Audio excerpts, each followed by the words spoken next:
Hey guys, good morning. Today on Science with Sarah, we're going to be making erosion labs with the amazing 5th graders of Salinas Elementary School. So we say, good morning, San Antonio! Woo, stay tuned for this. Live from KSAT 12. Good Morning San Antonio starts right now. And a good morning to you. It's Wednesday. It is December 7th. And as you can see, we are going to have Science with Sarah this morning. We have a lot of students excited. We do. Also, we're going to look in on the Ortiz trial. Closing arguments are set for today. We'll see where they are with that. We know that there's a point where jury's going to have to receive lengthy instructions, but they're expected to get underway here shortly, and we will be looking in live into the courtroom. But for now, let's go ahead and check with our Justin Horn about this not December-like weather.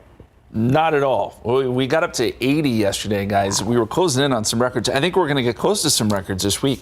And I'd love to tell you that we're going to get a cool down. Things are going to change.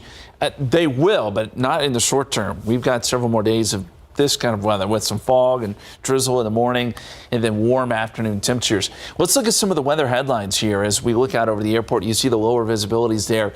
Still some fog, still some drizzle, and some of the roadways are still wet. We'll warn you there. This drizzle fog's going to last another couple of hours before we should see some sun this afternoon. As I mentioned, records. We'll get close to some of those. We've got an anniversary today, too. Pics and video from 2017. You remember that, the snowfall? We'll talk a little bit about that coming up. And then our next front, we're still trying to nail down the timing, but we think next week this will give us some relief, some of the relief we've been waiting on. 69 degrees at the airport, some drizzle being reported there. South-southeasterly winds at about 9.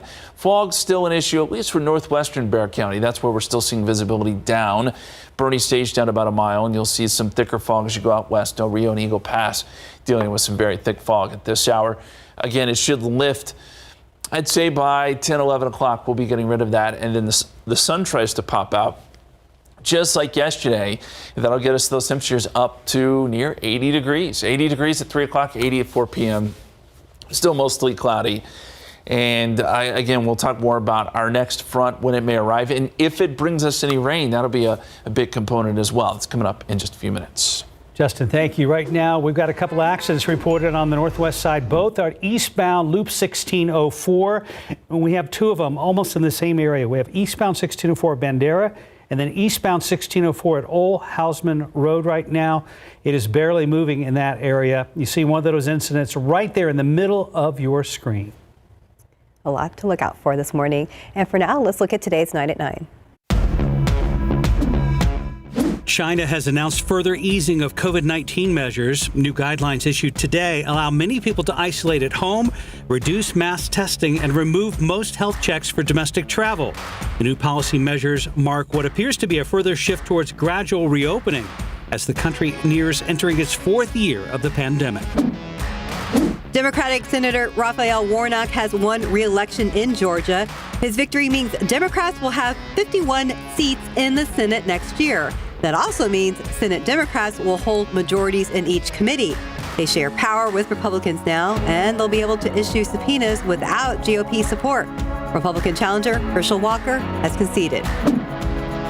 Power is still out in North Carolina, but officials hope to have it restored by tonight. While no arrests have been made yet, authorities say this was a deliberate attack on 2 key power substations. Crews have been working around the clock to restore power, and a curfew is in effect until power is up again. Sentencing is next month for the Trump Organization. It comes after a New York jury convicted the family business that made former President Trump a billionaire, finding the organization guilty of criminal tax fraud. The company faces a $1.7 million fine, but could face wider fallout from banks and other firms whose corporate policies ban them from doing business with felons. An autopsy report shows that actress Anne Heche did not have drugs in her system at the time of her death back in August. While certain drugs were found in her body, they were not active at the time of the crash, which means they were drugs taken at some point in her life, but not necessarily recently. Her death was ruled an accident. Congress is investigating the Taylor Swift Ticketmaster fiasco. Committee members plan to speak with the CEO of Ticketmaster's parent company, Live Nation, to ask what went wrong and how it's being fixed. They also want to know more about fees, dynamic pricing, ticketing availability limits, and efforts to stop bots and scammers. One of the biggest drivers of inflation may be on the verge of easing off. The Wall Street Journal says there are indications that housing costs may have peaked and are likely headed backwards. Economists are pointing to indexes on rent prices, which are now coming in below pre-pandemic levels. The CEO of Walmart says theft by shoppers and employees is now higher than typical levels. He warned that if stealing within its stores doesn't slow down, some of those stores may have to close. Today is National Pearl Harbor Remembrance Day. Each year on this day, Pearl Harbor survivors, veterans, and other Americans come together to honor and remember the 2,403 service members and civilians who were killed and thousands who were injured during the Japanese attack on Pearl Harbor on December 7, 1941. And that's today's 9 at 9.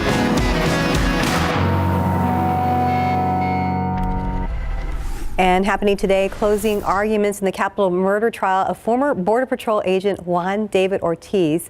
This is a look at the courtroom live streaming right now on KSAT.com. Looks like they're running just a little bit late, but just about everybody appears to be in place, so they should begin very shortly. Ortiz, of course, is accused of killing 4 sex workers in Laredo back in 2018, and then they moved the trial here from the Laredo area. If he's found guilty, he'll automatically be sentenced to life in prison without the possibility of parole. That's because the Webb County DA's office decided not to seek the death penalty in this case. So let's get you caught up at what's been happening over the course of this trial. Yesterday was the first time Ortiz showed any kind of emotion. It happened after a phone call between him and his wife was played.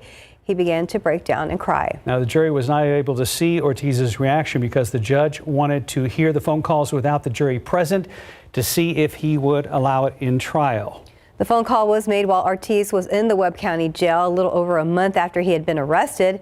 He's heard talking to his wife and kids. That's when Ortiz put his head down and began crying in the courtroom. Now, during the call, he tells his wife how he was concerned about what he said during his interrogation. I'm very concerned over the statement that was made. There is no evidence. It's just a confession I made. Now, that part you just heard was played for the jury. The judge decided to have parts of the phone call redacted. Also in the recordings, Ortiz is heard saying how he was going to ask his lawyers to suppress the video of his confession. That video was played in court in front of the jury last week. And we have been live streaming this entire trial from the beginning, and you can continue to watch it right now on KSAT.com, KSAT Plus, and our YouTube page. Eric Hernandez has also been in the courtroom for the entire proceedings. Again, closing arguments set for today, and jury deliberations will begin. We'll bring you the latest on air and online. Another trial we will be watching closely is that of Matthew Mireles.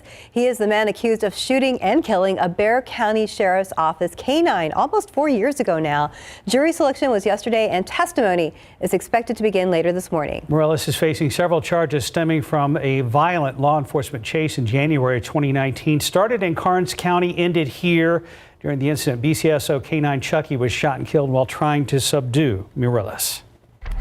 And other top stories this morning, the mayor of Uvalde breaking his silence after a lawsuit was filed against Uvalde's district attorney. Mayor Don McLaughlin says the reason DA Christina Mitchell gave for shielding critical details in the Robb Elementary School shooting, he says, is not true. McLaughlin wants to move forward with any changes as needed for Uvalde's police department, but he can't do that until investigator Jesse Prado finishes investigating the department's response the day of the shooting. Now, materials like body cam video and audio recordings are being withheld. Mitchell has said releasing info would impact her own criminal investigation, but the mayor disagrees.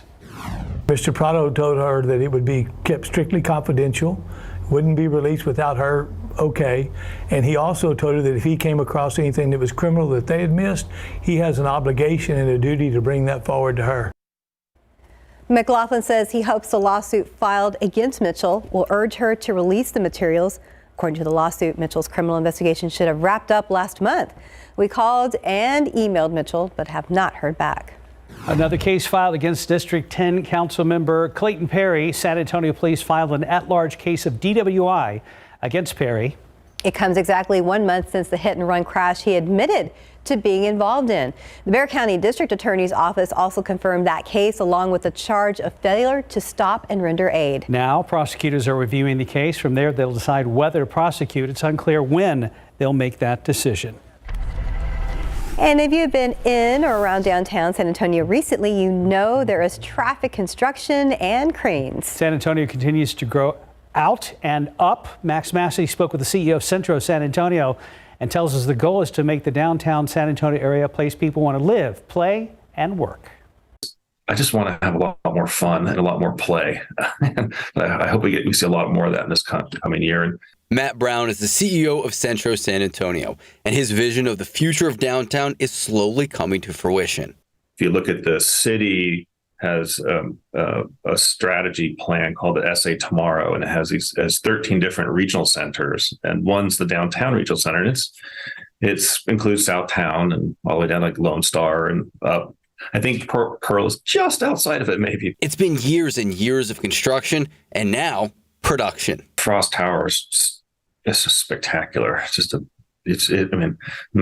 What Western Urban's done with Legacy Park and their investment now in the new apartment building, that's just, I feel like every day I look at it, it's like this new level's gone up. It's outstanding. And they're going to redo the Continental Hotel and do a whole, redevelopment there. The new Frost Tower seems like just the first domino. And that's really what we believe is the future of downtown, and not just far away future, but more the near in future, that downtown San Antonio is going to and it needs to become increasingly residential. Matt tells me the idea is to almost go back in time in regards to the city, a time where people lived, worked, and visited our downtown area. He says San Antonio is lucky because we have an amazing foundation of culture, personality, and a lot of good ideas. I know some of this construction is going to come to an end, and that will feel really like, fresh and clean and exciting, I think, for people to come down and see what's going on. And it'll certainly make it a lot easier to come downtown too. So both those things. This process is years in the making, but we are continuing to see improvements that aren't slowing down anytime soon. Matt tells me there's a huge demand for people to live downtown, and now they're working to add to that supply. Max Massey, KSAT 12 News. Time now, 9:10 and 68 degrees for now. Checking back in with Sarah Spivey and David Sears out at Salinas Elementary on the northeast side. It's a cross between a pep rally, an interview, and a pre-science lesson with Sarah David coming up. Christmas is coming up fast, and it is go time for toy stores. And this year's a lot different from last year. Last year, the big problem was getting toys off ships stuck offshore. But now, as Marilyn Moritz shows us, it's another issue entirely, and one that's not all fun and games.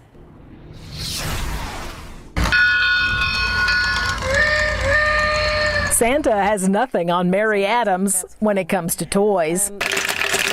They arrived by the box loads. Another shipment of slime has just come in. Every one of those boxes is a different kind. Adams runs the Stone Oak Learning Express, where a year ago supply chain holdups were a huge challenge. How is supply chain this year? It's great. We have plenty of supply. We haven't had an issue with that at all. So that's great. Now prices have gone up a little with inflation.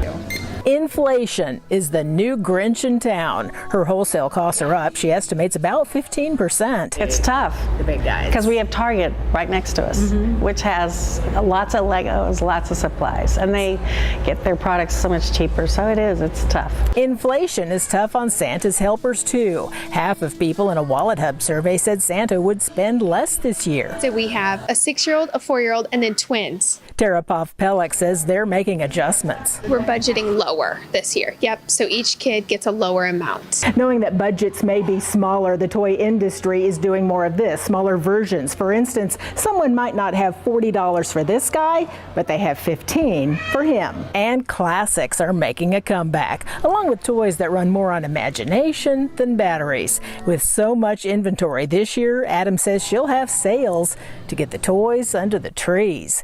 Marilyn Moritz, KSAT 12 News. Oh my goodness, I'm so behind this year. 18 days till Christmas. Ouch. I'm trying to wrap things up now. Look at you. I'm going to try to do some wrapping this week. You're so ahead. Trying to stay ahead of the curve a little bit. You meant literally wrapping things up. Yes, Yeah, I've got a pile in my bedroom of stuff that needs to be wrapped. Gifts, not like dirty laundry or anything like that. Are we getting close to the Amazon deadline? Because I know you have to order like a certain Well, it day before depends. stuff. I think we're On the item. I think there's another week or so to kind of play with, but we'll have those deadlines for you coming up right here. Okay. On GMSA at 9. Appreciate that. I need those. We remember Pearl Harbor today, but we also have another anniversary here in San Antonio. This is the anniversary of the snowfall in 2017. This is one of my favorite weather events. It was so beautiful. It started in the hill country and it made its way down into San Antonio by that night. And this is just some video of that. We were live, Max and I were live that morning out in the Storm Chaser in the hill country, and the snow started to fall. But it took until the nighttime for us to get snow here in San Antonio. But it was such a beautiful snowfall. We only picked up about 2 inches, but it was that just good fluffy snow. And it did pile up. We saw some snowmen built across the city, and it was the second earliest snowfall on record here in San Antonio. Not the case this year. We are warm. There is no snow in sight. I can tell you that right now. This is a look at the high temperatures this week, and look at these numbers. 80s next few days. We got up to 80 yesterday. We'll do it again probably today, tomorrow, and Friday, after starting off with some of that fog and drizzle. But even going into next week, we're still in the 70s, right? You're probably asking when are we going to get a cold front? Right now, we think Tuesday into Wednesday of next week may be our day to finally get a cold front through here and sweep all this out. But in the meantime, we're still going to get mornings like this where you get the clouds, the fog, the drizzle. Right now, we're sitting at 69 degrees. Dew point is at 67. South-southeasterly winds at about 9. Fog is trying to lift. We're getting visibility is improving here around San Antonio, down to 2 miles at the airport, and still some fog on the northwest side. But in general, around San Antonio, fog's getting a little bit better. Hondo is still down to 3/4 of a mile, so still an issue there, and you're still going to see some pretty dense fog out towards Del Rio and Eagle Pass. As we look at the KSAT 12-hour forecast, 73 at 11 o'clock, 75 noontime. We'll start to add in some peaks of sun this afternoon, and that gets our temperatures up to around 80 or so here in town. Stays humid, though, and tonight, clouds fill back in, fog, drizzle tomorrow morning. You know the drill at this point. Here's a look at the forecast temperatures area wide. And once we lose the clouds, and clouds have a big impact on temperature here, we'll see some warmer numbers. 78 Seguin, 78 Elmendorf, 78 Floresville. Where the clouds hold on a little bit longer, you may see some 60s around noontime, but I think everyone jumps into the 70s this afternoon, and then you'll see a scattering of 80s, I think, too. In places that see a little bit more sun than others. We're going, again, 80 here in San Antonio. Here's the situation right now. Still a lot of clouds here around San Antonio. There are some breaks as you go south and east, and still picking up on some light drizzle in spots. I think even here around San Antonio, just looking at some of the TransGuide video, there are still some wet roads out there. There's still some drizzle coming down, so it's still going to be damp for another hour or two. And as we look at the big picture here, a lot of clouds streaming across Texas. There are showers across North Texas, and that is along a frontal boundary up to our north. This front does not make it down here, but it is cooler behind this boundary. 47 Wichita Falls, 48 in Amarillo, and there's rain along the boundary as you go north and east. There is a lot cooler air to our north too. Not cool, cold. -6 in Bismarck, -13 in International Falls. There's a chunk of really cold air up here in Canada, but it does not head south. It just kind of keeps getting pulled east, and we're not going to see any of that. Again, probably not until next week when we get a little bit of a pattern change. So these disturbances just keep going west to east, moving across the country, and they're not pulling down that cold air. But this next one that we see next week, this is going to be a bigger system. We'll have the potential to actually pull down some of that cooler air, and it should bring some changes by next week. But we got a while before we get there. 81 tomorrow, 80 Friday, morning drizzle and fog, and then afternoon sun. That'll be the trend. Both Saturday and Sunday, there's a weak frontal boundary that tries to get a little bit closer over the weekend. Again, it doesn't move through, but maybe generating a shower or maybe a storm. And then we'll add in some rain chances Tuesday in anticipation of that stronger front that hopefully does cool us down. I totally forgot about that snowfall back in 2017. And the great thing about it is by the time it moved into town, it was kind of after the evening commute. Almost everybody was home and got able to enjoy it. And the videos and pictures were so memorable. It was nice. It was incredible. And then the sun was out the next morning. It melted pretty quick. We got in and out with the snow, but everyone got to enjoy it. It was awesome. was fun. Yeah. It was our Christmas card that year. Yeah, I think it's a lot of people's Christmas card. Yeah. Sure was. Yeah. Yeah, Justin, thank you. Right now, 9:20, 69 degrees. And let's take a live look back over with Sarah Spivey and David Sears. They're out at Salinas Elementary. They're getting ready for their experiment today. Science with Sarah. We'll be right back. It's Wednesday. That means Science with Sarah Spivey and her assistant, Mr. David Sears, not sister, but assistant. David Sears are out at Salinas Elementary on San Antonio's northeast side. Sarah actually does have a sister, but she's not in the shot. There you go. The students are learning about erosion. And Sarah, tell us about today's experiment. Well, I've been called a lot of things. Hey guys, yes, we're at Salinas Elementary School right now. We're making erosion labs. Here's what you need. You need some damp sand. You need a baking tray propped up with a table. You need a pitcher of water, and you need a watering can of water, as well as a straw and an ice cube. David is going to build an island of sand here at the top. And this is, again, damp sand, so you want to compress it as much as possible. So that way it creates its own little island. Great job, David. Look at that. Look at that. I feel like I'm at the beach right now. Okay, the first thing you're going to do after you build your island is you're going to... Oh, not yet, David. Not yet. Hi, Mom. And then you're going to draw a river from the top to the bottom here. Draw a river with your finger. Yeah. That's great, David. Good job. Good job. And let's make it pretty compact here. Okay. So that way it has a way to go. Okay, take your ice cube and put it on the side of the tray, or anywhere really. Yeah, that's beautiful. Okay. Gorgeous. All right. The first thing we're going to do is show river erosion. Okay. And so in order to do that, what you're going to do is you're going to pour the water right here into the river. And watch what happens as you do so.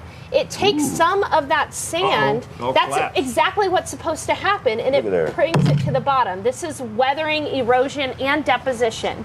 All right, the next thing I want you to emulate is a windstorm, David. So take your straw. Where's the fish? Take your straw and just blow as hard as you can across parts of the Whoa! When you do this, you're going to want to make sure that you close your eyes when you do this, because you don't want to get sand in your eyes. Or you wear your goggles. Or wear your goggles, exactly. Okay, great.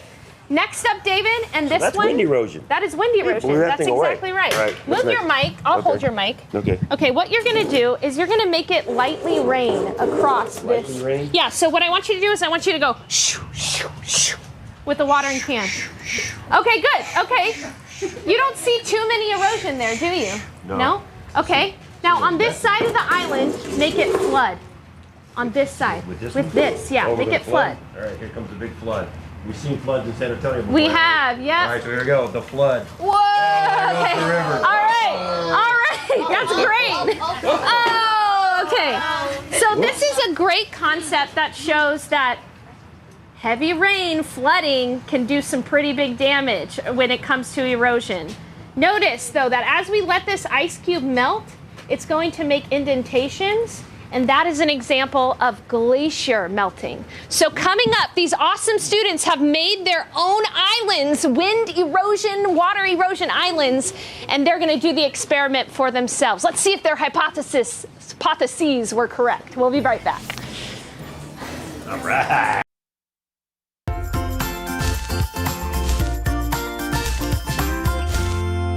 Hey guys, welcome back to Science with Sarah. Today we're making an erosion lab, and the first thing is to test out river erosion. So river, get your river ready, and go ahead and gradually pour your river gradually pour the water into your river and observe what happens. Whoa, okay, that's great. Good job, just a little bit. It's taking the sand with the bunch of like water. A bunch of like some more from the sides came in from over there, like down that way. So it's taking the sand off the sides.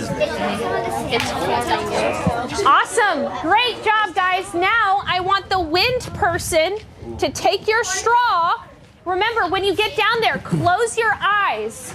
Close your eyes and blow into your island. Who's the wind person? Oh, there goes. Oh, it's a. See how much damage you can make with the wind. It's carrying it. Erosion. So the wind is moving the sand, right? Yes. So that's that erosion with the wind. That's pretty awesome. Do that again. Look at that. Oh, see, so the harder the wind blows, the more erosion, right? Yep. There you go. All right, now rain person. Everybody stand up so that way you don't get water on you. Okay, rain person. Slowly go like this, okay? Make it lightly rain. Nope, lightly rain. Good job. Uh-oh.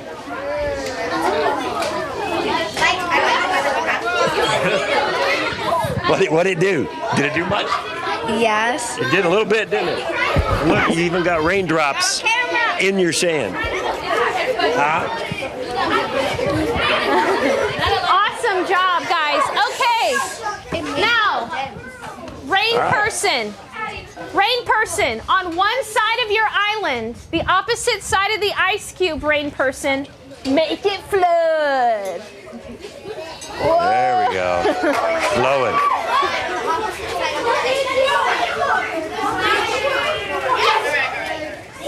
Great Look at job. it. Man, it's all gone. Great job. Wow. Just total erosion right there, wasn't it? Now, David, before we did this experiment, we asked them to make a hypothesis as to what was the most intense form of erosion. So what do you guys think was the most intense out of all 4 things you just did? We thought flooding was the most intense. Which one? Flooding. The flooding was the most intense? You think that's what hurts us the most? Yeah. So when it rains really hard, starts flooding, it just washes stuff away, right? What about the wind? We thought the wind was like a little bit of like not intense because like it put a little bit of it away, like not a lot of it. Very good. Great job. Now, y'all had to write an essay in order for y'all to come out and perform this experiment with us, right? Yeah. So tell me a little bit about your essay. What did you talk about in your essay that got you out here today? So what I put on my put on the essay was I put it on what we do is we look at the weather on phones. We go outside, like check the clouds, the sky, and all that. Because if you don't have the correct weather forecast, you could it could affect your things you want to do, like camping and all those things. Exactly. See? So they're watching the weather on the weather app, Sarah. Yeah, they are. And guys, over here, what was the most intense form of erosion for y'all? Flooding. Flooding? Okay, yeah. And guys, what happened to y'all's ice cube over here? It melted and it was like a big bump in it. Not bump, but like a big dent. So glacier erosion is actually the slowest type of erosion that we have typically, in addition to wind. Who else wrote an essay? Somebody, watch what that said. So what did your essay? You don't want to be on TV? You don't want to talk about your essay? All that work you did, and here's your chance to be on TV and talk about your essay. Tell me what did you write about? I wrote about the weather app, like how you know, like how windy is, how the different weather on the app. Yeah. Okay. Like did you look at see what today's weather was going to be like? Yes. Yeah. Y'all did? Yes. And what was the weather today supposed to be like? Let's see if you. There's gonna be some humidity, and it was gonna be a little chilly in the morning, and there's gonna be some rain. Yeah, well, you got all that. Yeah. We got humidity, we got a little moisture, we got a little rain. They're watching. Well, what did you guys think? Was that a fun science lab? Yeah. Thank you guys so much for doing this with us. You can find more Science with Sarah experiments online on KSAT.com. Again, thank you, everyone. Say hi. Awesome job. Good job, guys. Y'all did awesome. Job. Great job, Salinas Elementary. Wow, show me what happened. That's awesome. And they were able to get outside today, which is kind of cool. Yes, at least they didn't have the real rain to deal with outside. That's right. Very mild. All controlled experiment. December 7th. All right. Well, we got some problems on the roads. We're going to show you that in just a second right now. The clouds still hanging around, a little bit of mist maybe here or there, Justin. Yeah, there's still a little bit of dampness in spots, but nothing that's very heavy. We are watching the roads because there are a few slick spots. Hey, I want to pass along the space station flyover takes place tonight. Always cool to see. If you want to try to check it out, it happens at 6:41. It lasts about 7 minutes, and it appears to the northwest, disappears to the southeast. And the reason we're mentioning it is that it does look like the clouds may clear a little bit where we may have the potential to see it. So if you want to check it out, that's when it occurs, 6:41 this evening.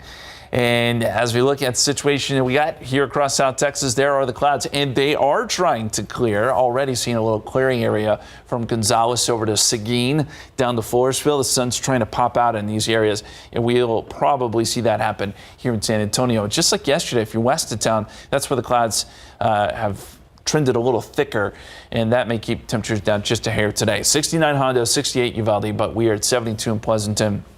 71 with a little bit of sun in Kennedy, and right around 70 here in San Antonio. Our forecast today, noontime 75, 80 degrees today and humid. Does not feel like December at all. And then tonight temperatures dip into the mid 70s, and we'll see clouds and drizzle and fog return. We're basically on repeat here. So what needs to change? We need to get a cold front through here, and we do have one in the 7-day forecast. We talk about it in just a few minutes. Thank you, Justin. Let's look out there with TransGuide, looking at I-35 southbound, where there's a little bit of a traffic holdup there off of Loop 410. Well, there's an accident right there. Yes. Yeah, on the left-hand side. So you're seeing big backups right now. There's more of that backup, 35 in Thousand Oaks. So if you're coming into town on 35, northeast side expecting big problems and slowdowns as you approach Loop 410. Want to check back in on the Juan David Ortiz trial. The former Border Patrol agent charged with capital murder, and closing arguments are expected sometime today. They're running behind this morning. We're not clear on why. Things were supposed to get going about 38 minutes ago. Looks like they're just waiting at this point. Now, Ortiz is accused of killing 4 sex workers in Laredo back in 2018. If he is found guilty, he will automatically be sentenced to life in prison without parole because the Webb County District Attorney's Office decided not to seek the death penalty. We've been live streaming this from the very beginning of the trial. You can continue to watch it right now. KSAT.com, KSAT Plus, our YouTube page. Erica Hernandez has been in the courtroom for the entire thing, and we'll have more coming up on air and online. Well, big doings today as far for President Volodymyr Zelensky, the president of Ukraine. He has just been named this morning Time Magazine's 2022 Person of the Year. The title is Volodymyr Zelensky and the Spirit of Ukraine. The Ukrainian leader, whose attempt to fight off Russia's invasion of his country, has won widespread acclaim. He has stayed in country since the war began back in February. Zelensky's unlikely career path has taken him from comic actor to wartime president in a matter of just a few years. He became president of that nation back in 2019 at the age of 41. I posted about Zelensky being named Time's Person of the Year earlier today on my KSAT Facebook page. And Jamie Edwards writes, he deserves this so much. He's a hero. God bless him. Cecilia Herrera Diaz wrote, truly deserved. And Lupe Cruz wrote, that's great news. Those people have been through so much, and he has been there by their side since the beginning. Great choice, Time Magazine. Yes, it is. Time now, 9:39 and 69 degrees for now. You're watching GMS at 9. When we come back, we're talking Christmas movies and which Christmas film is the most popular right here in Texas. And as we head to break, don't forget we are taking part in the Salvation Army's Red Kettle campaign. If you scan that QR code on your screen right now with your phone, it will take you to the site where you can donate. All the money raised will go towards helping families in need this holiday season. We'll be right back. Google Trends has released its data on the most popular Christmas movies by state, and it seems like one film is a fan favorite across the country. That's right. According to Google, nearly 80% of the country likes National Lampoon's Christmas Vacation. Understandable, including here in Texas. The other state favorites were movies like Die Hard, Edward Scissorhands, Gremlins, and It's a Wonderful Life. And then there's Love Actually, The Nightmare Before Christmas, and The Shop Around the Corner. The what? The Nightmare, The Shop Around the Corner. Never heard of that. Yeah, it's a romantic comedy starring Jimmy Stewart, who he's better known, of course, from It's a Wonderful Life. This film was also in the 1940s. What are some of you guys' Christmas film favorites? I mean, go ahead. No, go ahead. I was going to say, they mentioned The Nightmare Before Christmas. I like that 2 times a year. I like it around Halloween and Always right now good. as well. That's good. I would go with Home Alone. Oh, yeah. Childhood favorite. Right. That's fun. Reminds me of Christmas. Yeah. Sure. That's a good one. I have like a 3-way tie. Christmas Story, It's a good one. The Grinch starring Jim Carrey. Yep. And that's a good one. And Elf. I had Die Hard and I Elf. scratched it out, so I wrote Elf. Okay, yeah, Elf's probably a little more family friendly. And some people don't think Die Hard's a Christmas movie, but it is. It is. It is now. Officially, it has been named that.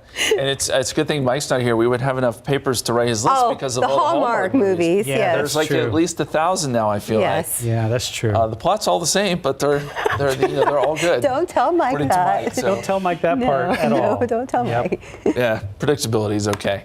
And that's the case when it comes to weather, too. We like to be able to predict what's going on, and it looks like we're going to have some warm weather headed our way. Not feeling very Christmas-like or winter-like or December-like next several days. Did you hear Mike's new word this morning? What's that? Undecember-ish. That works. Yes. I'll go with that.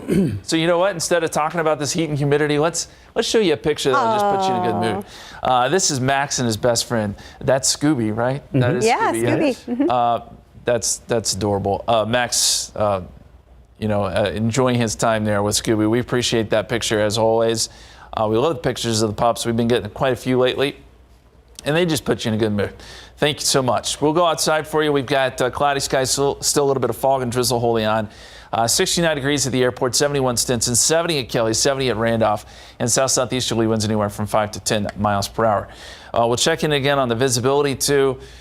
Hondo, Uvalde, these are actually improving numbers, so the fog's getting a little bit better. Eagle Pass is still the one spot where we're down close to zero, and Del Rio still struggling with some fog there. I'd say give it another hour, and I do think that we'll see some improvement out there as well. Here's the satellite picture. We're already starting to see some breaks here across southern Bexar County, so the sun is likely to pop out, especially by the afternoon, like yesterday, and that will get our temperatures close to 80. 69 right now, 69 in Hondo, 74 New Braunfels, 73 with Sun and Gonzales, and 72 right now in Kennedy. A little closer look, and there's that little patch of clearing trying to work in towards Stinson at 71 degrees there right now.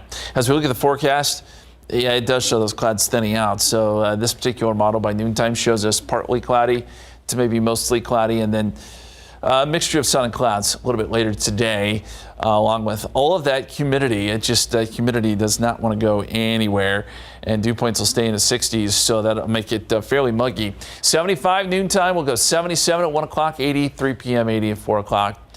Southerly winds around 5 to 10 miles per hour, and clouds fill back in tonight. We do the fog and drizzle thing again tomorrow, and no, you won't need your jacket really the rest of this week.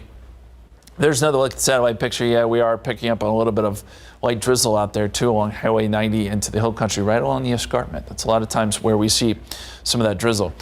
We've also got some showers and a few storms developing along the frontal boundary in North Texas. This all stays north of us. None of this rain shifts south into our area. And there is a temperature difference with this front. 60 in Abilene, but 47 right now, Wichita Falls. This front it's putting on the brakes. It's not going to make it any further south. Will not make it into San Antonio. We'll have a couple of fronts get close. Another one over the weekend tries to get close, but it doesn't move through. And there is a lot of cold air that's being bottled up here in Canada. It's -10 in International Falls, -6 in Bismarck. But we just don't have the right setup for this cold air to spill south. It will eventually, but just not anytime soon. So the upper level pattern, you see these lows, these parade of lows just coming through. They all stay north of Texas. And so it's not until next week that we finally get one to dig, and this one's a little bigger, dig south, and hopefully it brings in some of that cooler air by the middle part of next week. But we've got some time to watch that. We do think that front arrives sometimes around Tuesday or Wednesday. In the meantime, low 80s next few days, drizzle and fog. We'll have more clouds probably on Saturday. A small chance for shower or storm as that weak frontal boundary gets close, but temperatures stay right there around 80 degrees each and every day, guys. Thank you, Justin. Some sports this morning. Later today, UTSA quarterback Frank Harris will be making a major announcement at a press conference off campus, supposed to happen around 3:30 today. Our sports department believes Harris could announce his return to UTSA for one more year, but we'll have to wait and see. Comes after head coach Jeff Traylor appealed for help to keep coaches and players in the midst of their incredible success over the last 2 seasons. And UTSA officials have confirmed there will be a river parade Friday night at 7 at the Arneson River Theater to celebrate championships for both UTSA football and San Antonio FC. The big game at our Big Game playoff coverage takes place this Friday night when undefeated and number 1 ranked Bernie Greyhounds host Tyler Chapel Hill in the 4A Division I state semifinals at the Alamo Dome, with the winner headed to the state championship next game at Jerry World. This is the first time in the Bernie football program the Greyhounds have gone 14-0 at this point. It's only the second time they've made it to state semifinals. Last time back in 2004, and that was before they opened Champion High School, which is the second high school now in Bernie. After roughing up Cal Allen 49-19 at Alamo Stadium last week, they faced Chapel Hill, who advanced with a 12-2 record after the Bulldogs edged out Kilgore 24-21. Man, we've been dreaming of this since we were in middle school, being able to go to state. We've been working hard all year, so yeah, it's really special. We made it to the state semis in 2004, so one more win. We've never been to the state final, so we get one more win, we'll have made school history again. We're just a real tight brotherhood, so we want to get this so bad. We've been working for this since we were 7th graders in middle school, so we've just been focused our whole lives, and we're ready for this, and we're just working 1-0 every week. So excited for the Bernie Greyhounds. Tyler Chapel Hill versus Bernie at Friday, 7 o'clock at the Alamo Dome. Very cool. Time now 9:50 and 69 degrees for now. We'll be right back. 9:54. Academy Award-winning director Guillermo del Toro. I got it. His latest film brings a vintage animation style to a classic story. CNN's Rick Damigella gives us a preview of the new Pinocchio, which comes out on Friday. I want to tell you a story. It's a story you may think you know, but you don't. A classic tale comes to life in Guillermo del Toro's Pinocchio. He's just a puppet. No, I'm not. I'm a real boy. The film's stop-motion animation style isn't new to the Oscar-winning filmmaker. I started doing claymation when I was in my Super 8 years, which were before I was 11 or 10. And I then practiced claymation in my teens. I taught claymation. I had a company for about 10 years that produced animation and stop motion and makeup effects. So it's a great return for me to things that are very primal. We have found him, our star. I thought it was really interesting and beautiful to make a story about a puppet with puppets. You know, I think it adds a separate layer where everybody thinks they're not a puppet, but they're a puppet tangibly. The boy loves you for who you are. It's incredibly emotional. It's incredibly beautiful. Right now we need heart, and this movie has the most gigantic heart. It's absolutely, staggeringly moving to me. Please bring him back to me.